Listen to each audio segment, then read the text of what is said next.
राजस्थान के सीकर में स्थित बाबा खाटू श्याम का मंदिर भगवान श्री कृष्ण के सबसे प्रसिद्ध मंदिरों में से एक है। खाटू श्याम जी को भगवान श्री कृष्ण के कलयुगी अवतार के रूप में भी जाना जाता है। खाटू श्याम बाबा को हारे का सहारा कहा जाता है। धार्मिक मान्यताओं के अनुसार ऐसा माना जाता है कि खाटू श्याम जी कभी भी अपने भक्तों को अकेला नहीं छोड़ते और जब भी उनका कोई भी भक्त जीवन की परिस्थितियों से हार मानने लगता है तो खाटू श्याम जी खुद उनका सहारा बन जाते हैं।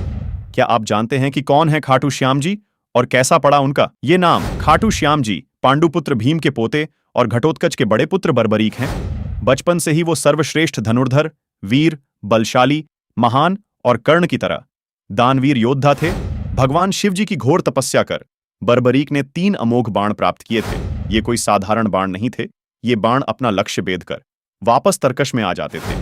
बर्बरीक को कुछ ऐसी सिद्धियां प्राप्त थीं जिनके बल से वो बड़े से बड़े युद्ध को पलक झपकते ही खत्म कर सकते थे। बर्बरीक को उनकी मां ने बचपन से यही सीख दी थी कि हमेशा कमजोर पक्ष का साथ देना। जब कौरवों और पांडवों के बीच महाभारत का युद्ध होने लगा तब बर्बरीक ने युद्ध में भाग लेने का निर्णय लिया। श्री कृष्ण ने जब बर्बरीक से पूछा कि वो युद्ध में किसकी तरफ है, तब उन्होंने कहा था कि जो पक्ष हारेगा वो उसकी तरफ से लड़ेंगे। श्री कृष्ण युद्ध का परिणाम जानते थे और उन्हें डर था कि कहीं बर्बरीक कौरवों की तरफ से युद्ध में खड़े न हो जाएं और ऐसा करना पांडवों के लिए भारी न पड़ जाए। ऐसे में श्री कृष्ण जी ने बर्बरीक को रोकने के लिए अपनी लीला रचाई और बर्बरीक से दान की मांग की, जिसमें उन्होंने बर्बरीक से उनका शीश मांग लिया और बर्बरीक ने बिना सोचे भगवान श्री कृष्ण को दान में अपना शीश दे दिया। लेकिन बर्बरीक ने भगवान श्री कृष्ण से अपनी एक इच्छा जाहिर की।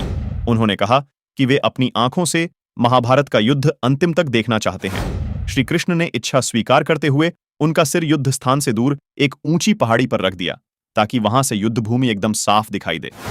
युद्ध जीतने के बाद पांडव आपस में लड़ने लगे कि जीत का श्रेय किसको जाता है। इसमें बर्बरीक ने कहा कि भगवान श्री कृष्ण की वजह से पांडवों को महाभारत के युद्ध में जीत हासिल हुई है। श्री कृष्ण बर्बरीक के बलिदान से काफी खुश हुए और उन्होंने बर्बरीक को कल युग में अपने एक नाम से यानी श्याम के नाम से पूजे जाने का वरदान दे दिया। इसलिए तभी से बर्बरीक को शीशदानी श्याम बाबा के नाम से जाना जाने लगा।